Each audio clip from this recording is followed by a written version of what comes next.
Baik, shalom. Kami ucapkan kepada Bapak Ibu dan juga saudara-saudariku yang dikasihi oleh Tuhan.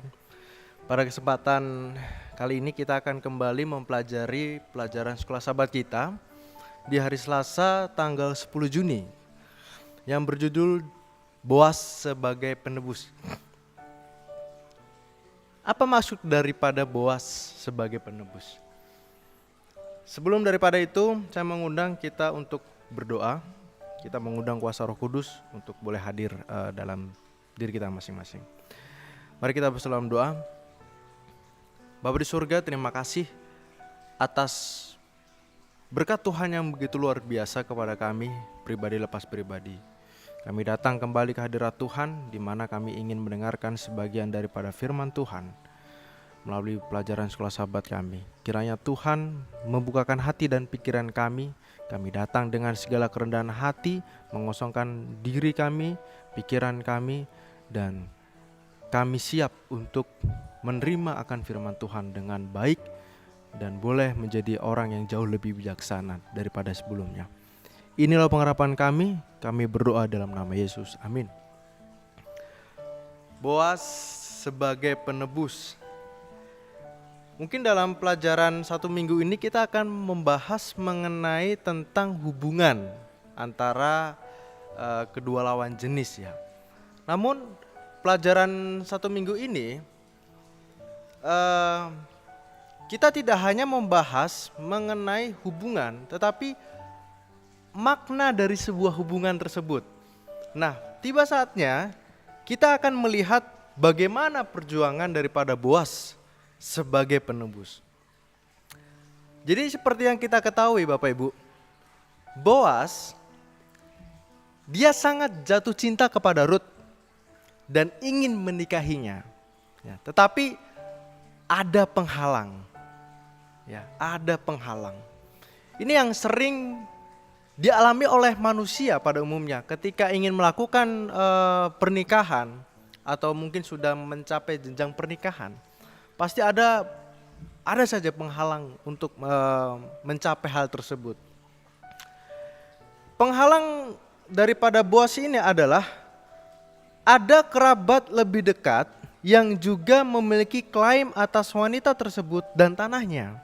Nah, jika kita menganggap Boas sebagai tipe dari Kristus, jadi situasi ini dapat mengungkapkan bahwa masalah yang dipertaruhkan dalam pertentangan besar adalah yang dimana Kristus mengasihi kita, tetapi ada kerabat yang lebih dekat, ya, yang mengklaim juga, yaitu iblis. Nah, ini menggambarkan bagaimana hubungan antara Allah dan ciptaannya.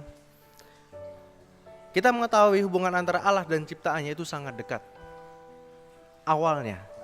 Tetapi oleh karena kedatangan iblis ini juga mengklaim bahwa aku juga kerabat dekat daripada manusia.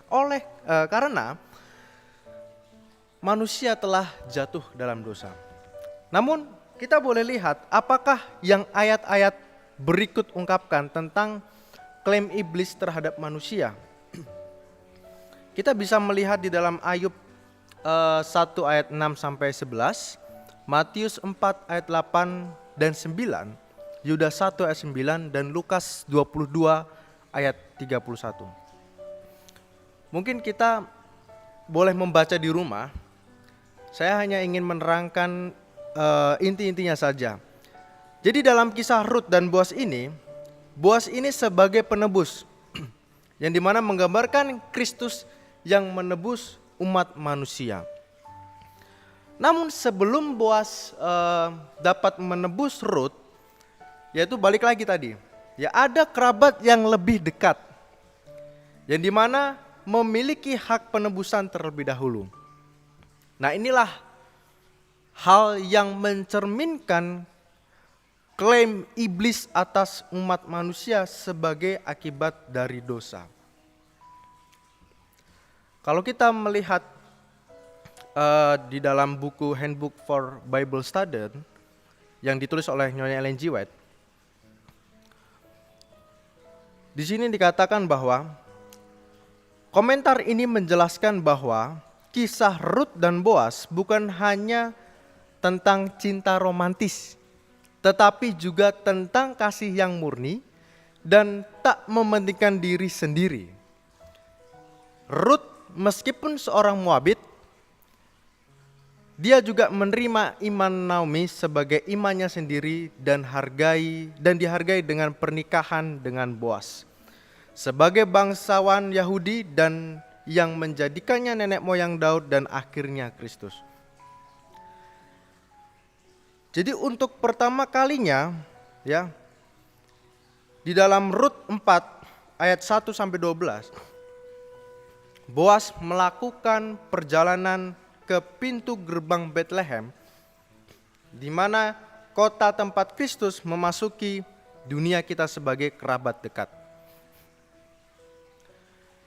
Kalau kita melihat Daniel 7 ayat 13, 14, 22 ayat 26 dan 27, itulah mencerminkan adegan penghakiman di dalam kitab tersebut.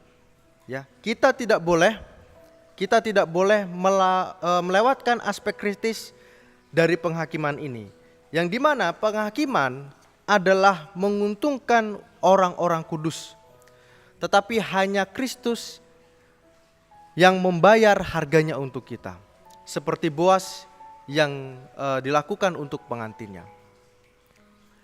Jadi pelajaran dalam hari ini, di hari Selasa ini, mengingatkan kita bahwa sama halnya seperti kisah percintaan Boas yang ingin menikahi Rut, di mana juga Boas memiliki effort atau usaha yang sangat-sangat luar biasa.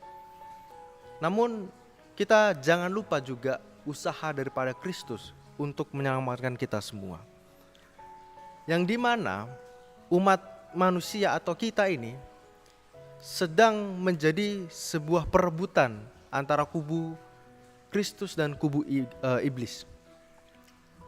Tetapi kita memiliki pilihan, kita mau mengikut kubu Kristus, atau kita ingin mengikut Kristus, atau kita ingin mengikuti iblis.